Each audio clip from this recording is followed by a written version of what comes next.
Hey everybody, how you doing? It's Thursday and it's raining and there's a pretty big hole in the roof. I just noticed that. Look at that up there. You see that? I'm gonna have to get the tube of caulk out on that one. All right. So just going to Arizona, and this kind of like backs up my theory, or not really theory. It's just kind of how things work. When it comes to investigations, when they're done properly, you really don't know that they're taking place. When you hear about stuff let out on the news, that's only leaks that the sheriffs or police departments want to get out because they know that it'll either help or hurt the investigation, depending upon what they're trying to do. So right now, there's a lot of radio silence because they got to make this investigation somewhat legitimate. So what it looks like is when it comes to Brnovich, there's been an accidental leak, maybe possibly on the fact of Adrian Fontes. Adrian Fontes has a long history of running people picking processes improperly. Matter of fact, he's an election official that's already been looked into before. Excuse me, looked into before.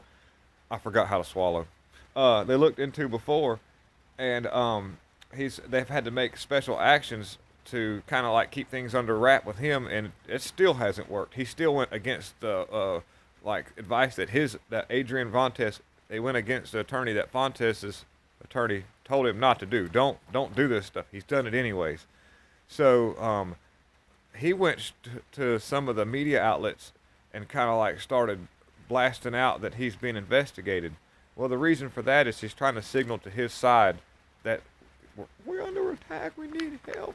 So he's trying to gather up as much people on his side as he can. But that only does one thing. That exposes what's going on. That's letting us know that things are really happening. He accidentally signaled to us to keep fighting, which we weren't going to stop anyways, but that just helps motivate us because there's going to be some really massive stuff to come out of there. It's just right now it's sort of bottled up, and they're doing what they have to do to find out what really happened, which they all know, but you've got to be able to cross every T and dot every I when it comes to an investigation when you take this to a real court because at this point in time we can't afford to look stupid. We've got to know which way to go and be sure that we're going to win this, which we all know, but on their side they have to cover all that.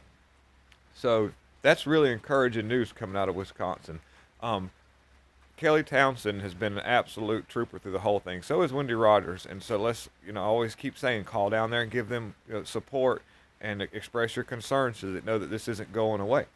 Now this is going to go to Wisconsin as well. I'm going to talk a little bit about Wisconsin. We know that there was a big press release, and the Racine County Sheriff dove into a lot of that on record on a recorded press conference. Well, it looks like 5 of the 6 members of the WEC, which is the Wisconsin's People Picking Process Commission, the WEC, are going to be facing. They're going to be facing charges. He's going to be filing charges up to those members, and so they are actually going to be looking at some legal issues coming here real soon. I'm not sure the exact extent of the warrants. That's going to be to come out here in a little bit, but he knows that through information that they gathered through emails, they also probably more than likely to get as much information as they had to have somebody that came to their side.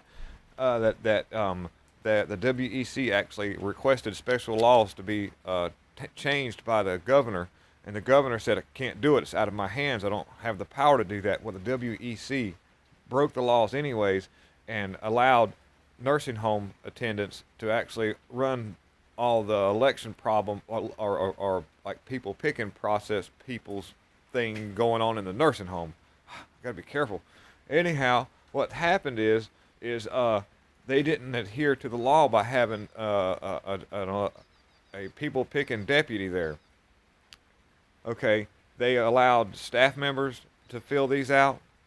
They allowed and they were a lot of these people weren't even really coherent or able-minded. So they actually, the WEC are the ones that approved and pushed forth the abusing of these elders.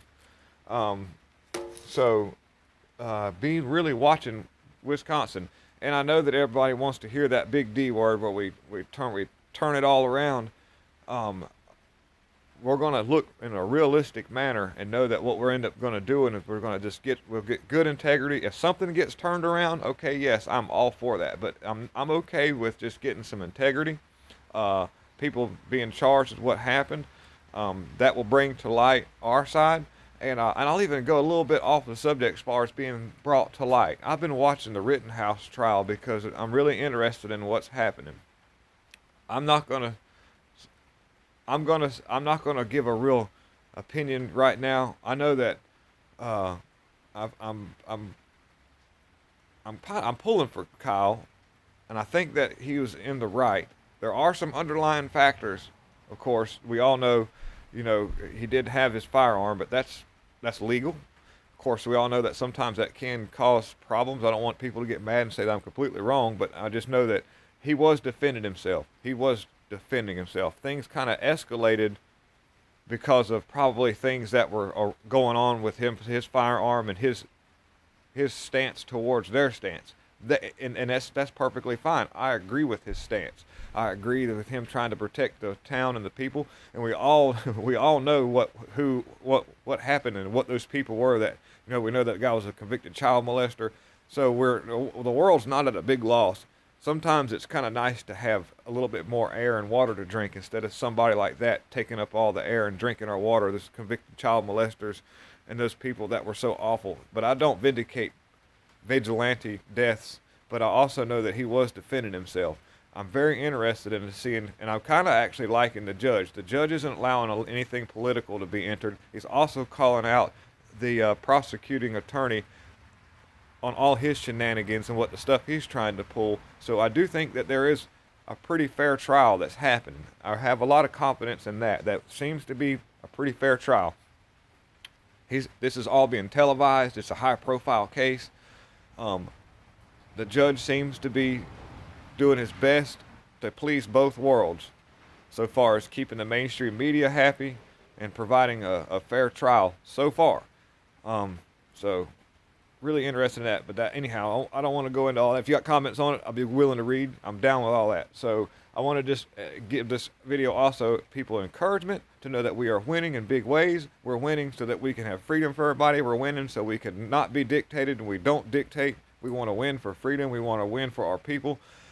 Keep pushing. Don't lose momentum. Don't let, and I've talked about the demoralization that they're trying to pull on us with all the different media twists of all the things that get people excited and bring you back down when things don't work out. That's why we want to work extremely hard with a low bar set. Work like we're trying to jump a 30-foot wall, but know the wall is only 5 feet. You'll clear the wall. If you can clear the 5 feet, you're going to clear the wall with ease. So I kind of like that. That way anything's a plus, and that media psyop doesn't get to me. It doesn't bother me. We lost a little bit in New Jersey. We know some shenanigans happen in New Jersey. We know that Virginia was everything happened really well in Virginia. I say audit the people picking process everywhere. I hope that, that way, even if we win in places, we still need to check that just to see. Because I'm a firm believer in this is a well planned out scenario and a well planned out thing. And so I'm pretty sure they're going to let wins happen when, in certain strategic places to keep the heat off of them, to make things look like things are legitimate. So when we see wins take place in odd places like that, we probably need to really start looking into what happened. Just because it's only fair. We can't be one-sided and be like, oh, we won and we won it legitimately. We may have, but then again, we need to see what really happened, because that will expose the whole process. Maybe. I don't know. But I just know that I'm not going to quit fighting for what I know is the America that I want to see, that was the America that we all grew up in. And all we got to do is stand strong. Thank you so much for watching this super long video. We're winning big. We're not going to stop. We're going to keep pushing. Thank you all. Thank all the people who subscribe and all the people who comment. Thank all the people. I see all my firsties. Some of my people that were like, whenever I first started this channel, I still see y'all out there, and it's so wonderful to get your comments and wave a hand at you fine folks. It's like family. Anyhow, I'm working hard for y'all. Thank you so much. Have a good day. God is in control.